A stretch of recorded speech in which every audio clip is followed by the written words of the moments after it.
You will hear a man phoning to complain about a flight. First, you have some time to look at questions 1 to 3.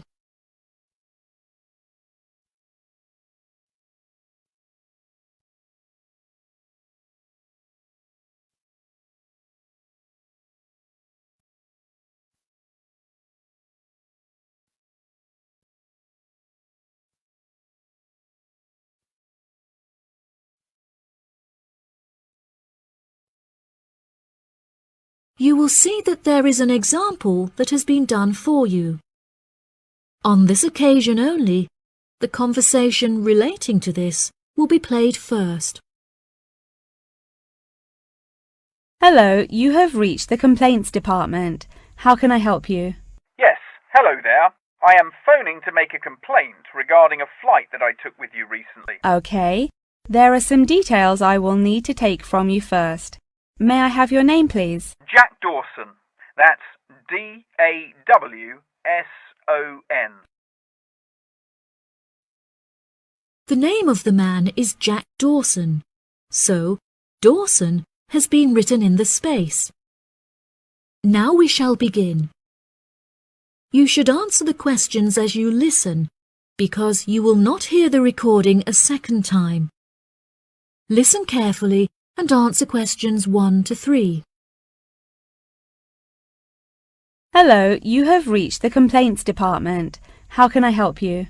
Yes, hello there. I am phoning to make a complaint regarding a flight that I took with you recently. Okay.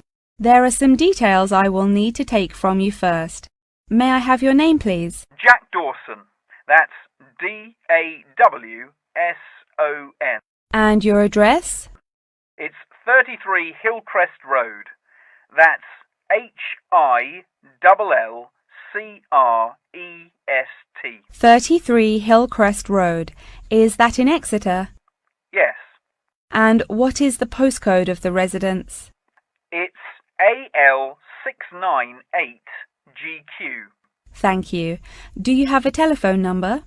Yes, the number at my office is 754688. That's good. And may I just take a home phone number for you in case of emergencies? No problem. It's 798662. Are they both local numbers? Yes. Before you hear the rest of the conversation, you have some time to look at questions 4 to 10.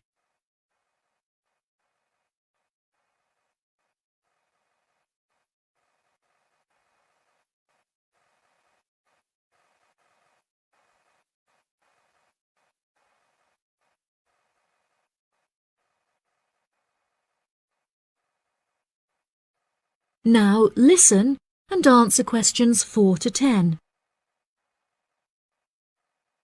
Okay, great. Thank you for your patience. Now, what is the nature of your complaint? I'm phoning to complain about a flight I took recently. I always take certain measures to ensure that I will be comfortable. For example, I always pay the additional cost for extra legroom, and I always arrive punctually for the flight to make sure that I'm seated beneath an air conditioner. Unfortunately, I was disappointed to find that the air conditioning on the plane was broken, so I spent the entire flight in discomfort as it was too hot and the air was stuffy. I see. I do apologize for this fault with the air conditioning. Now, while I have you on the phone, would you mind answering a short questionnaire regarding your recent flight? Sure. Okay, let's get started. What did you think of the food that was served to you during the flight? I thought that it was inexpensive and quite delicious. However, I was still very hungry afterwards, as it was a very small portion and more of a snack. Providing a snack for lunch is not reasonable. Okay, I have noted that down. What was your opinion of the quality of service that you received from our staff on board? The staff was very helpful, but each time I pressed the button to request service, it took a long time for a staff member to arrive. I found this frustrating, as there just weren't enough staff on board the flight to be able to serve all the customers. Okay, that's great. Thank you very much for answering those questions.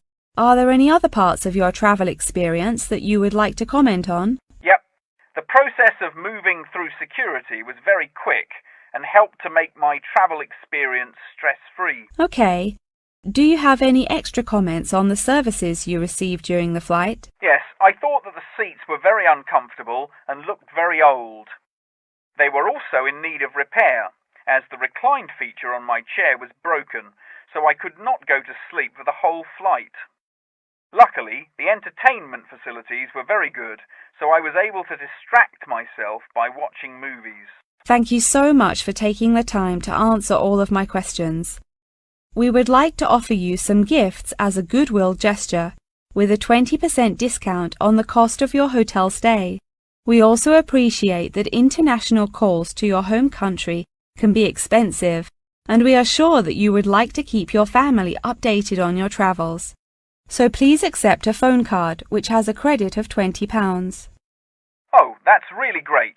Thank you so much for the gifts. No problem. We look forward to having you travel with us again soon. Have a fantastic vacation. Thanks. Bye.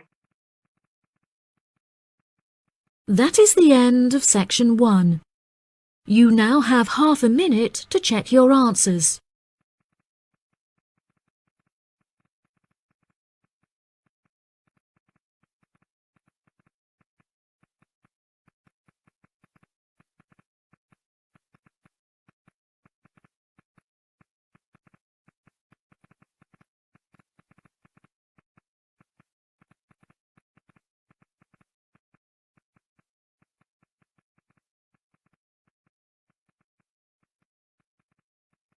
Now turn to section 2.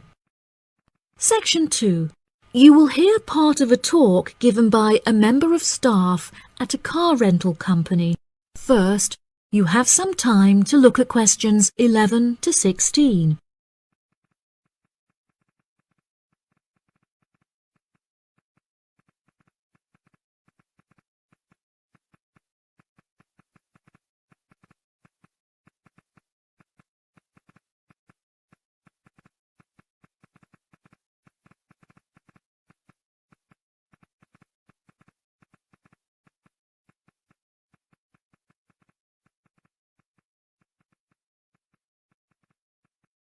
Now listen carefully and answer questions 11 to 16. Good morning, listeners, and welcome back to Star Radio. Today on the show, we have a visitor from Yazoo Car Rental, who is going to give us an insight into his company and into the public transport system. Welcome, Jonathan. Thank you for having me. Yes, I would like to start by introducing my company, Yazoo Car Rental. We are the cheapest and most reliable rental company in the city and have won multiple awards for the quality of our services. This success did not come easily, however, and it proved important that we stay fresh and are always thinking of ways to attract new customers. Our first attempt to do this was to offer a free gift with every car rental, which we were confident the customers would be very interested in. The offer of a free Hoover with each rental, however, did not attract any new customers, so we quite quickly stopped offering it. In 2002, a new taxi company opened next door to us, and we started losing a lot of business to them. So we introduced an offer that we hoped might compete with their service. We offered a new package where you could rent a car with a driver for a small extra fee. By introducing this offer, we found that all of our customers preferred to drive the cars themselves. So again, this offer was unsuccessful in attracting more customers. Learning from these mistakes, we decided to offer a package service where the customer no longer had to come to our offices to pick up the rental car. Instead, we could drop off and pick up the car anywhere in the city to make the customer's experience a lot more stress-free. This offer was very popular and increased our profits by 30%. In order to attract a younger demographic, we updated the models of cars that we offered for rental. We began offering more trendy cars such as minis and smart cars that we thought might appeal to the younger crowd, and we also purchased them in more fun colours like reds and greens. This offer attracted some new customers of a younger age group, however, not as many as we hoped. Next, I decided to offer our services at a discounted price on our website, where it could be seen by thousands of people. I thought that this could be a great way to attract a number of new customers who would never have heard of us before, and it worked fantastically well. Following the success of the discount offer, we had so many customers that it became necessary to open a new branch of the company in the centre of the city. The cost of renting offices in the city centre was very high, so we hoped that our profits would justify this expensive decision. We made enough profit to keep our city centre offices open, but we had hoped for a greater increase in customer numbers. Before you hear the rest of the talk, you have some time to look at questions 17 to 20.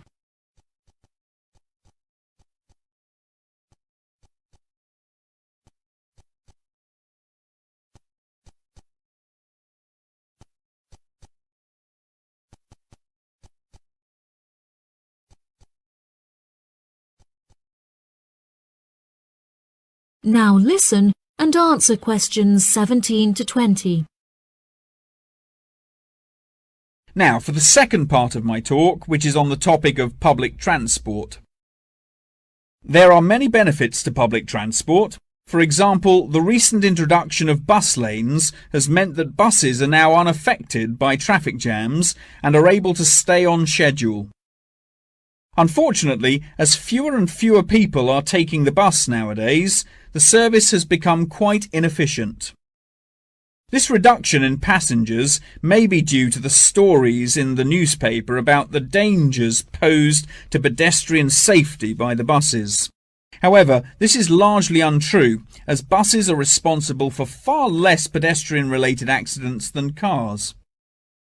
I use the bus service often, as car petrol is so expensive nowadays that the bus is far more affordable.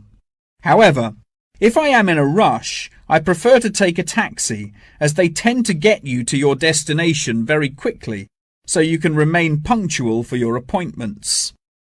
I also very much enjoy flying to my destinations, as the service is incredibly fast and the airports are always very easy to find. Personally, my favourite mode of transportation is the bus. Due to the lack of people using the service, I have found that the buses are never overcrowded, so there is always a seat available. They are also never dirty, as they get cleaned regularly. However, I have found that sometimes the bus can be over a half hour behind schedule, which can be very frustrating. There has been a lot of fluctuation in the price of bus tickets in the last couple of years. In the past, £1.80 for a ticket was enough to sustain the bus companies. However, as the price of fuel increased, so did the ticket prices. Now the ticket prices are declining as the bus companies try to encourage more people to use their service again. Well, that's all from me today. Thank you for listening. That is the end of section 2. You now have half a minute to check your answers.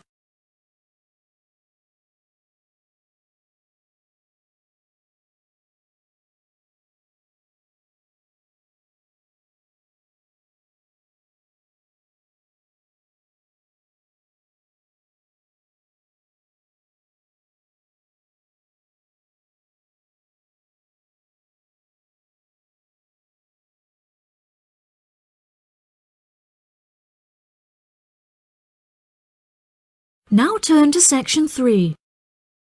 Section 3. You will hear a conversation between a student and her professor discussing an assignment.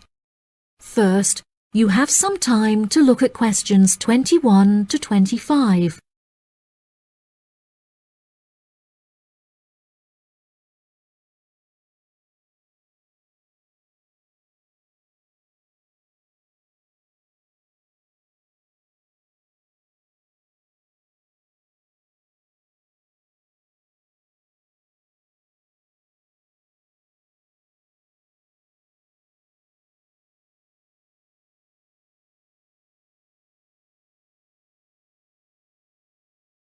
Now listen carefully and answer questions 21 to 25.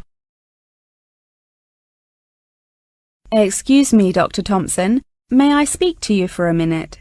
Of course. Please come in. I'm Alexandra Jones. I'm studying business here at the university, and for my assignment I have to carry out a survey of people who own their own organizations.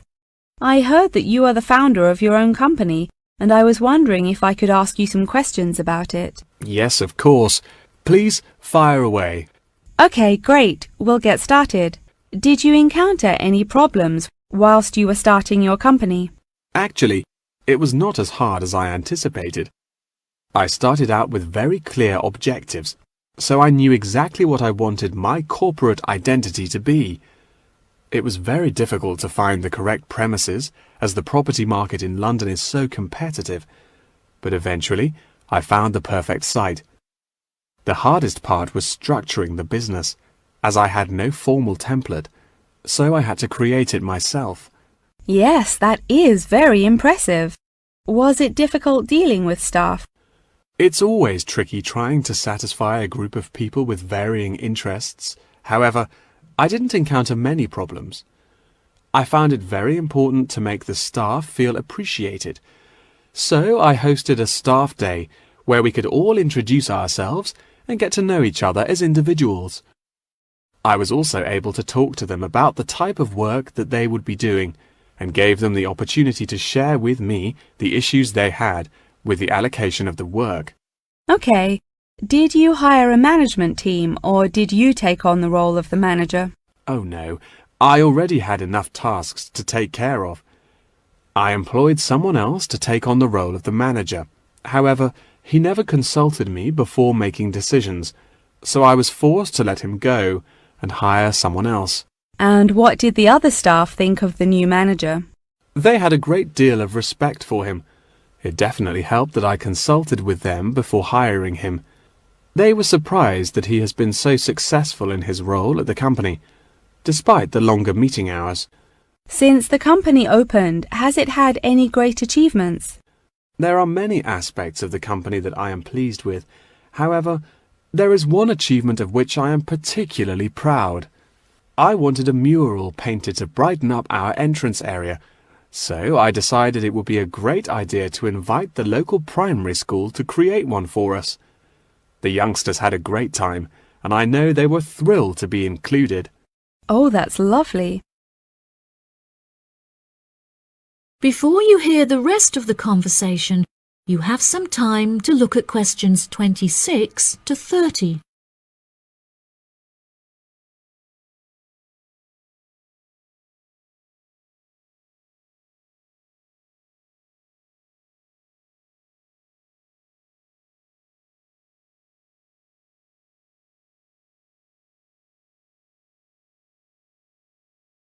Now listen and answer questions 26 to 30. Have you encountered any major problems since you opened the company? Yes, we are always encountering issues with employment because it is very hard to find people who are qualified for the roles that we are offering. But unfortunately, there is no solution to this. One of our administrators also recently left to go on maternity leave, which put us in a tricky situation. However, we have managed to find a temporary replacement for her. It's also now approaching the period when we must carry out our financial training, so I need to find a venue with enough space to hold everyone. It will be interesting trying to organize that event. Oh gosh, I can imagine. I find it hard enough to organize myself. Organization is a difficult thing to master, but it is also essential for success. Whilst I was learning how to stay organized, I realized that the role of motivation is essential. Okay, that's great. I also suggest that you visit the library, as there is a section on culture that will have some very valuable material on how to develop your organization skills. Okay, I'll head to the library when we're finished. I think you will find it very useful. They also have a collection of documentaries on the subject of personal organization, and I suggest that you look up the literature on management of change. I personally found these sources incredibly useful. Articles are also a valuable resource, and we have a whole collection of them in our university library. I advise that you look at Section 2, where you will find articles on the nature of volunteering. That's great. Thank you so much for your help. No problem. That is the end of Section 3. You now have half a minute to check your answers.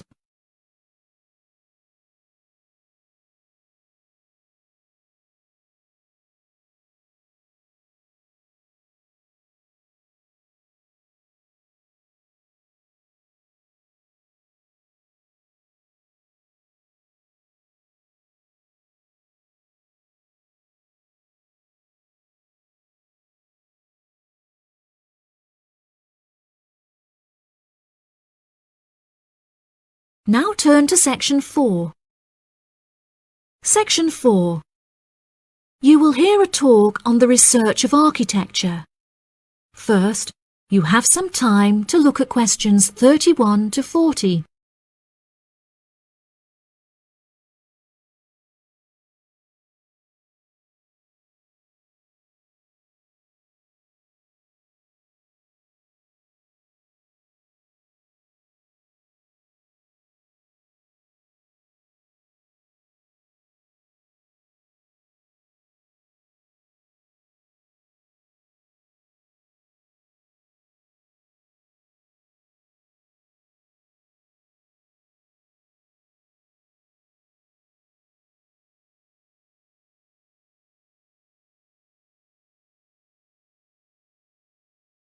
Now listen carefully and answer questions 31 to 40. Welcome, class, to your very first lecture in this series on architecture, conducted by myself, Dr. Torben Dahl. Today we will be looking into the relationship between climate and architecture, where I will be giving you a critical overview of the main climate influences that shape the design of buildings. Throughout this lecture series, we will be looking at the latest research into climatic design carried out by experts in the field, in addition to case studies and examples drawn from modernist practice, both in cities and rural areas. Now, acid rain is one of the climatic elements with the most devastating effects on our architecture. The chemicals in acid rain can cause paint to peel, corrosion of steel structures such as bridges, and erosion of stone statues. Since the 1970s, our government has been making great effort to reduce the release of these chemicals into the atmosphere, with positive results. Private organizations have also been raising awareness and funds, and recently received a huge donation from the bank. It is interesting to look at the studies that have been carried out into the effects of acid rain at varying altitudes. Research has shown that there are lower levels of acid in the damaging pollutants at higher altitudes, meaning that skyscrapers are much less vulnerable to the negative effects, as they are exposed to acid rain with far lower levels of damaging pollutants. Recently, the ALTA project was founded to carry out further research into acid rain. This project is directed towards studying the effects of acid rain on old, traditional buildings of stone construction that are vulnerable to damage caused by acid rain. Masonry is particularly vulnerable as it is easily corroded and weakened by the acidic chemicals. It is imperative that we protect these buildings, as they are valuable examples of our history and culture.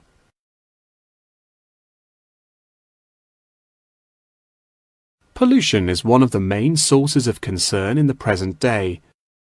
The construction industry contributes considerably as a source of pollution in its day-to-day processes of creating building materials such as concrete and glass. However, more new sustainable methods are being developed to counter this. A recent case study for this is Sky Tower, whose windows have been made from recycled glass to prevent pollution from the glass-making process. Water is the most problematic element to be considered in construction. It is imperative that construction elements, such as the insulation, are fitted into the building in dry weather to prevent it from getting wet.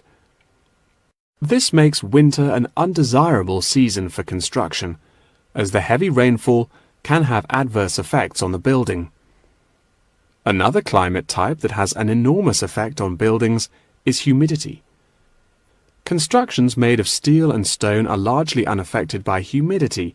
However, it can have a serious effect on wooden constructions if the timber has not been correctly treated. Moisture from the air can condense in the grain of the wood, which then swells and shrinks in proportion to the magnitude of change in its moisture content. This variation in size can have disastrous consequences. In areas of the world that are prone to earthquakes, certain design and environmental conditions are preferable for protecting buildings in the event of a tremor. Engineers have come up with numerous building procedures to help minimize shaking in buildings.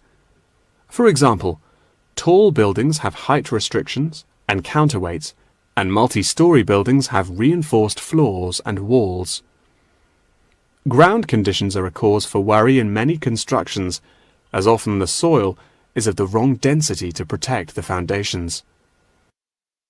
Luckily, technology has now been developed that can help to minimize damage by earthquakes.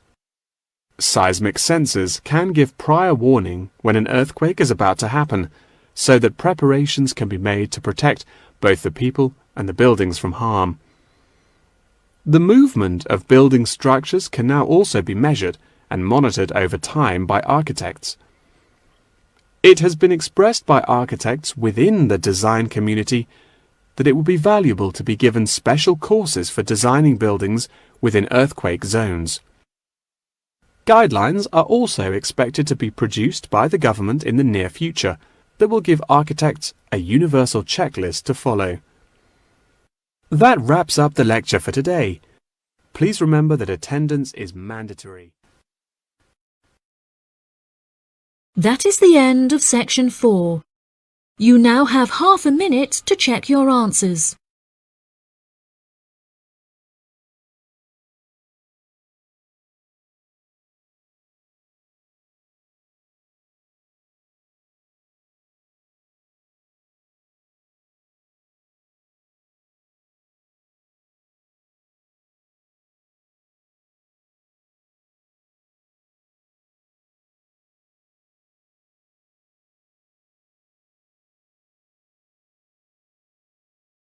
That is the end of the listening test. In the IELTS test, you will now have 10 minutes to transfer your answers to the answer sheet.